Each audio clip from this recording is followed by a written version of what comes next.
dream of vision. For vision, more fine lace, you can still bring your stuff. Yeah.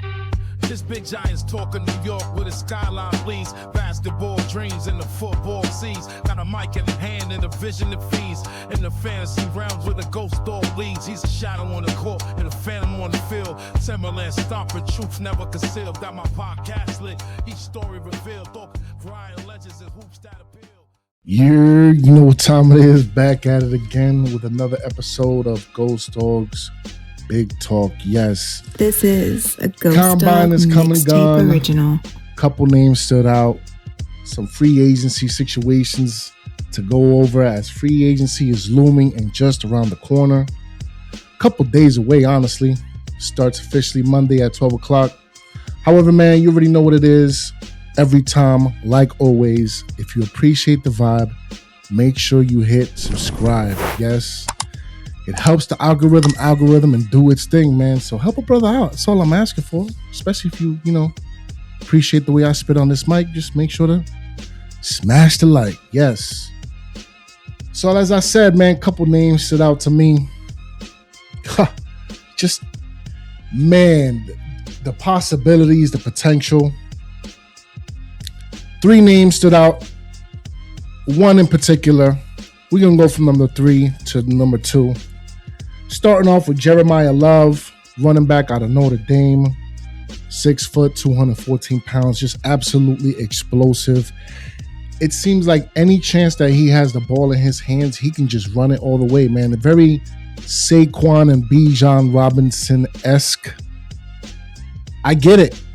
I could understand why Giants fans is okay with the rumors going around now that John Harbaugh is putting a lot of emphasis on this run game and that Jeremiah Love might be an answer to that or a part of that equation.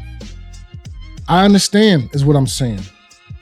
So I wouldn't necessarily be mad at drafting a Jeremiah Love at number 5. The only thing I would have to add to it or give it any pushback, if that's even the word I want to give it, is just I need to see this offensive line be capable. I don't want another Saquon situation where we get in the best years out of a talented running back and it doesn't bear no fruition. It doesn't go anywhere. This is because Saquon didn't take us nowhere when he was here. So let's not get another player like him if this O-line still has work that needs to be done. So in the free agency, hopefully we can acquire a Lindenbaum or whoever else that we can get from the Ravens offensive line. There's a couple names in there as well that I'm not really have right now, but all in all, man, I wouldn't be mad. I would definitely be like, okay, now I got to see how it's going to work, but I wouldn't be mad.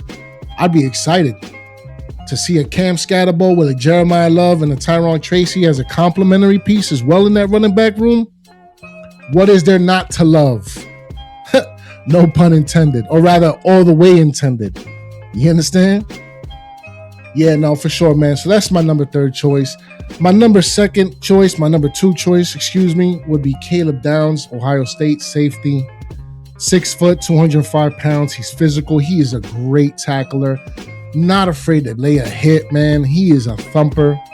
Real good box safety as well. Really good at stopping the run. A decent returner as well, man. Deceptively so. Saw a couple highlights there where he ran a couple back on him. So I'm like, wow, okay, cool. Leader in the locker room as well. I think he's going to be one of those dudes at the safety position, man. Just a real true blue chipper. Up and down, man. And a physical dude. Absolutely physical. However, man, let's just go straight to the meat and potatoes. My number 1 option right now at that number 5 spot, no nonsense, Sonny Styles, talking about Ohio State. These dudes got at least possibly 4 or 5 top 10 rounders. No lie in that defense. Well, with the wide receiver as well in the Cornell Tate. But Sonny Styles, 244 pounds. Mixtape original. 6'5", off-ball linebacker. Absolute beast at stopping the run. Yo, people don't understand how hard it is for a player to make a play behind the offensive line. So when I see a linebacker getting in there behind the line of scrimmage and stopping running backs before they can even go over the line of scrimmage for loss of yards, that's what he makes that look easy in his game tape. Too easy. So at number 5, a physical phenom, an athletic beast, Sonny Styles is. Yo, 244 pounds, 6'5", ain't nothing to sneeze at, man. That's no nonsense, like defensive lineman numbers in terms of body weight, mass, right? Edge rusher. But no, he's a Mike linebacker, bro. And we need that here. We've been needing that here.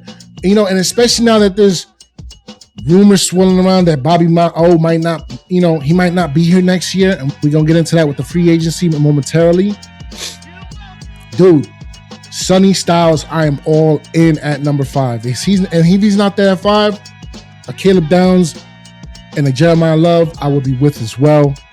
I would also be with a trade down scenario where maybe we can get some equity, if you will, maybe like a couple spots where we can still grab a Caleb Downs or like a Jeremiah Love. However, man, if Sonny Styles is there at 5, I am absolutely running to the podium with that choice. It's simple mathematics for me. And it's not even just because I get it. There's a lot of, he's boosting them. Because no, the combine was what made me really want to like look at him game tape wise. Because I'll be honest with you, between like my work and other things and just looking at NFL stuff in general during the season, my college acumen in terms of watching the games is not up there where it needs to be. But I can go back and look at game tape and I pay attention. That boy is good. He's real good. So, all in all, that's how I feel about that number 5 spot right now, going into the draft. Free agency, as I said earlier, man, right around the corner. A lot of things to consider. Wan'Dale Robinson, look, he might have just priced himself out, in my honest opinion. I think he wants a little bit more money than John Harbaugh. And at this point, even Joe Shane is willing to dish out. We also have to take into consideration Aponte is involved, Don Aponte. So, I don't know. I think Wan'Dale is on his way out. I think, look, man, if it's too much money for a slot receiver, man, it's not feasible, man. It just isn't. I feel like a $20 million a year type of situation is just too much. Now, if you talk a 17, maybe 17 and a half, 18, this maybe is some wiggle a room there. GhostDog mixtape original. I don't know. There's other pieces that need addressing, man. And I get wide receiver is one of them, but not for no slot receiver. Other news, Deonte Banks, his 5th year will not be picked up, understandably so. This is it, man. This is it. So, good luck to him. Hopefully something can happen because returning footballs is not something that he's going to be able to sustain in a career situation. Kayvon Tibbs. Man. I honestly think, talking about the running back situation, right? Because there's a lot of Kenneth Walker talk right now about us pursuing him. And that will change the way this draft looks if we are able to acquire him. That being the case, he's looking for money. So I don't know how that's going to work, but I think that Kayvon Tibbs is going to be in that situation there. I think so. And I'm of the mind where I would prefer to keep Tibbs, but if a deal is out there that's willing to get dealt, I'm with it, man. It's just in my mind, for me, keeping him is worth more than trying to deal him. Because what are you going to get? Like a 4th rounder for a first rounder, a previous first rounder? And I get it. He hasn't been up to par, especially when we took him at in that first round. But me personally, unless it's like a mid-3rd rounder or better, it ain't nothing to talk about. There is nothing to talk about. However, I do think Kenneth Walker might be in the mix with a negotiation type situation with Kayvon Tibbs, especially because the Leonard Williams situation is there with the Julian Love connection. So it's not like it's out of the realm of possibility, but something to keep our eyes on. And again, talking about this running back situation and John Harbaugh emphasizing the run. If we can get a Kenneth Walker, if we can get an ETN, there's another name out there that's being discussed. It's going to be very interesting, man. And you know what? If we get somebody in free agency, I expect John Harbaugh to attack this draft in such a way to bolster and reinforce this O-line, especially if we can get a Tenenbaum from the Ravens over there. Man, look, it's going to be the Giants of old school. It's going to be run heavy. New Jack City Dart is going to be involved with the run game, obviously. And it's just going to be dominant and force your will type of football. The type of football that us Giants fans who've been here for a while know all too well and are familiar with. So This is a I'm with that. GhostDog mixtape And with a strong original. defense to match, a stingy one that don't let nothing get down. Oh, man, listen. Sign me up, please. Please, please, please. But my little check-in with y'all fellas, man.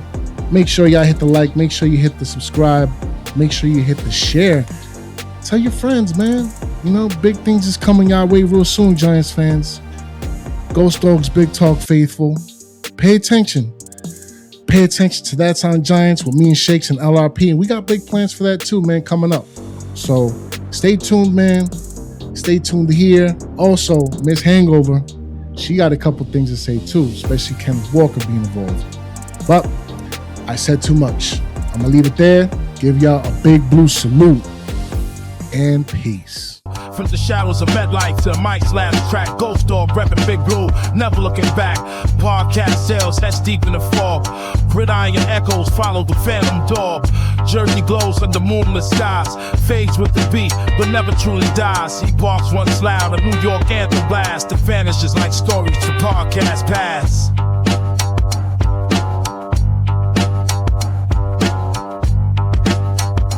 This is a GhostDog mixtape original.